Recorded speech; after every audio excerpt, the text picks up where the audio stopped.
Hey everyone, this is Brian at Obedia. We've got a little something for you guitar guys out there today. Going to be giving you an overview of the WMD Devices Geiger Counter guitar stomp box from WMD Devices.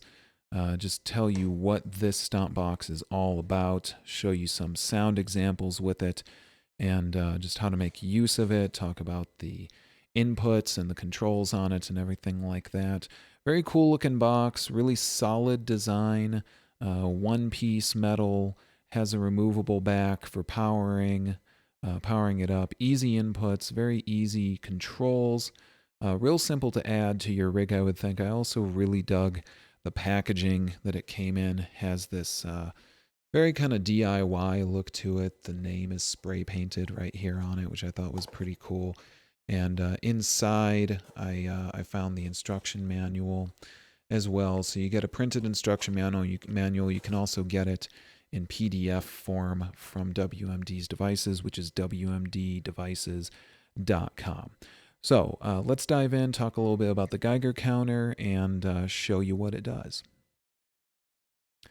So to start off, let me just play you a little bit what the WMD Geiger counter sounds like when I just play some guitar through it, because that'll give you an idea really of what we're looking at here.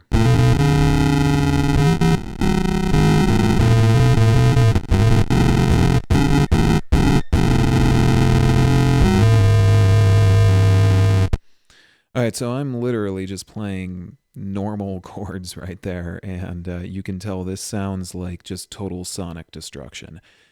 So really, that's the purpose of the Geiger counter when you come right down to it. Its entire purpose is to just destroy your sound. It's not a modeling pedal. It really takes the fundamentals of digital audio as a source into extreme distortion. So it's pretty interesting to play around with when you're playing the guitar into it. Now, let me just tell you guys a little bit about it. You can see it's got a really small footprint, which is great. So if you have a lot of other pedals in your rig, it's not going to take up too much space. It can be powered through a 9-volt DC cable. I just am running it off of a 9-volt battery right now. It has a regular output and input as you would come to expect, and I'm just running your regular mono TRS guitar cables here. Now, then you have all of the major controls for the pedal. And the first one, we'll just start at the very top and then just move around a little bit. So you've got the gain. With the gain, low settings are going to provide clean tones with no distortion at all, and then high settings will basically brick wall your signal for a ton of disdain. So the gain is sort of a coarse setting for getting the desired tone from the selected wavetable. We'll talk about wavetables in a little bit here. If you move on, we've got the tone knob. And the tone knob, it basically blends muffled low mids with very upper mids and highs. And it creates sort of just essentially more noise in a lot of ways, but allows you to control the tone of that noise, which is really useful. The tone enable or disable is just really going to remove the tone control from the preamp circuit, and so that way you can just totally do away with controlling any tone, or of course add it into your signal. So then we have the wavetable selection knob, and this is what is going to allow you to select the wavetable to run your signal through. So the wavetable stage, it basically takes your signal, it destroys it with math, as WMD puts it, and then it produces all of the crazy sounds that you hear. The wavetables are organized so that more extreme version is typically found one up from the current one. There's 252 different wavetables in all, and each one has different harmonic content. The display that you see right here is in hexadecimal, so it displays the numbers 0 to 9 and then the letters A through F. And so this, you need to get used to it a little bit in order to understand what it is that you're looking at. But you can see that I'm going back into 5D and so on right now, and then I find myself back at 59 and then 58, 57, and I keep going back, and now I'm at 50, and then now I'm sitting at 4, and I'm looking at actual hexadecimal, and I can keep scrolling backwards or forwards. So you need to get used to it a little bit in order to understand sort of what you're working with here. But this knob is also multifunction, because what this is also going to do is actually allow you to not only choose the wavetable that you're going to be working with, but in addition to allowing you to choose the wavetable that you're going to be working with, this is also going to enable some other parts of the pedal. Specifically, this is going to enable the bit depth and the sample rate sections. And you can see when I click on this knob right here, which I'm just pressing down on it, I'm engaging different functions for each of those dials right there. And so if I keep clicking back and forth, this is going to allow me to switch through some of the different functions. And so this is how we can gain access to some of the other noises that we can essentially make with the pedals. So let's talk a little bit about the sample rate dial. The sample rate dial controls the length of the samples that your signal is converted into. So full up in the Geiger counter, it samples faster than a CD. Essentially dial it down, and you're going to lower the fidelity and the frequency response, and that's going to add some overtones and different frequencies. And so you can just kind of play with this a little bit. And then if you move over to the bit depth, this is going to control the finer details of the signal all up, and your signal is going to be represented by the full 8 bits that the pedal is capable of. Each step down cuts the resolution in half, adding quantization, error distortion all the way down to 1 bit. So that really makes it kind of a nasty square wave. And that brings you down from what was once probably a very clean tone. So it produces a real lo-fi, gated distortion kind of a sound. And then you've got the bits/mask switch. And this controls how the bit depth knob works. In bits mode, the bit depth knob reduces the resolution of the signal. In mask mode, the signal is filtered through a number 0 to 255. This mode can be used to reduce noise and add gain. In pre-wavetable mode, it can turn off small ranges of the wavetable, creating altered harmonic content from the tables. Adjust the knob a little bit when it comes to messing with the bit depth, and you're going to get all kinds of different noises going on. Then, of course, you have the volume or the level output knob right here. That's going to be your master gain output.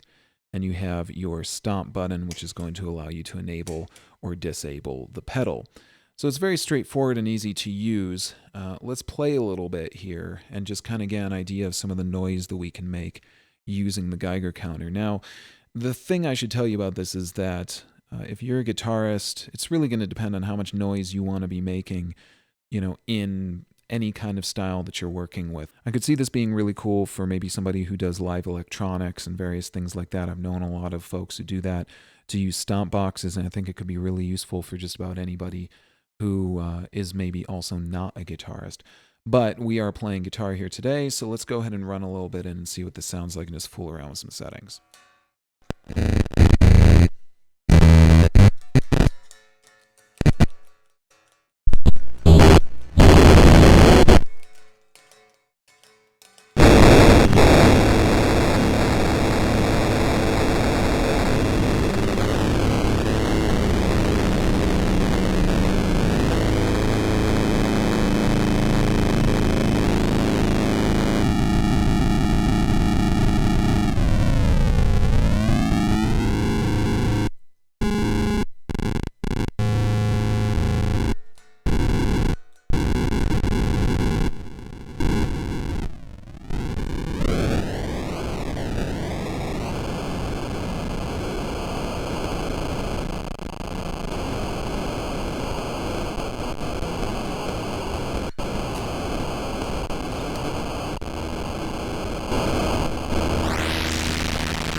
So you can really hear, I'm just absolutely destroying my signal right now. That almost essentially is not a guitar.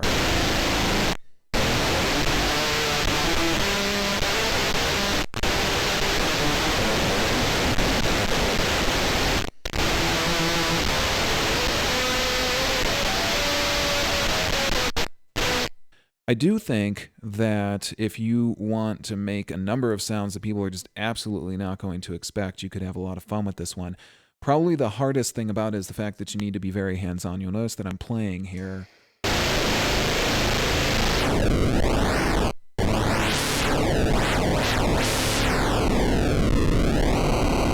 And then while I'm playing, I'm actually tweaking the knobs. And so that's a hard thing to do, of course, if you're playing the guitar, because you're going to have to play something and then lean down and start playing with those knobs a little bit. So it can be a little bit hard to, I think, to maybe tweak it a little bit depending on what it is that you do.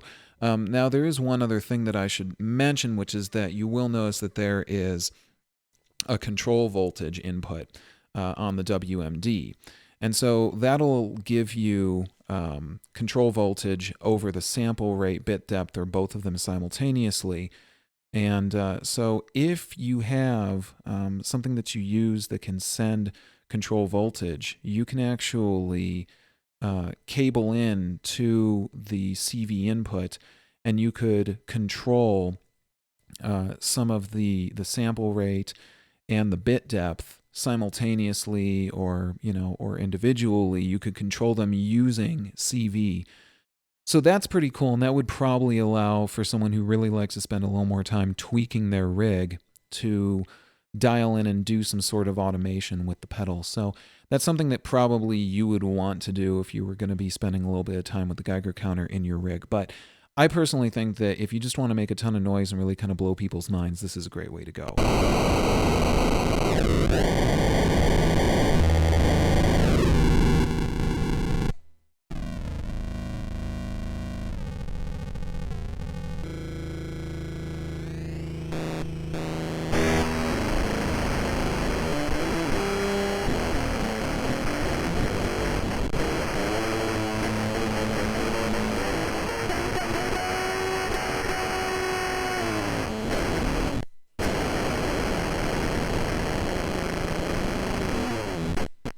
So there you go, guys. That's the WMD Geiger counter. As I say, it's quite a unique pedal. It may not be something that is going to be your go-to pedal for distortion, but I think that if you want to add a little bit, especially if you don't bring this in full on in your chain, you're probably really going to be able to create some very unique sounds. So I hope that you guys found this helpful to you. If you'd like to check out the Geiger counter and some of the other pedals by WMD, go to WMDdevices.com. You can find information about the Geiger counter there and some of their other pedals that are available, and find out more information and how you can start adding this to your own rig at home. As always, guys, thanks for checking out our videos here on Obedia.com. I'm Brian. If you have any questions, please feel free to be in touch with me at brian@obedia.com. Of course, on Twitter and Facebook, I always am happy to talk music production to you guys. Thanks for watching, and I will see you next time. Take care.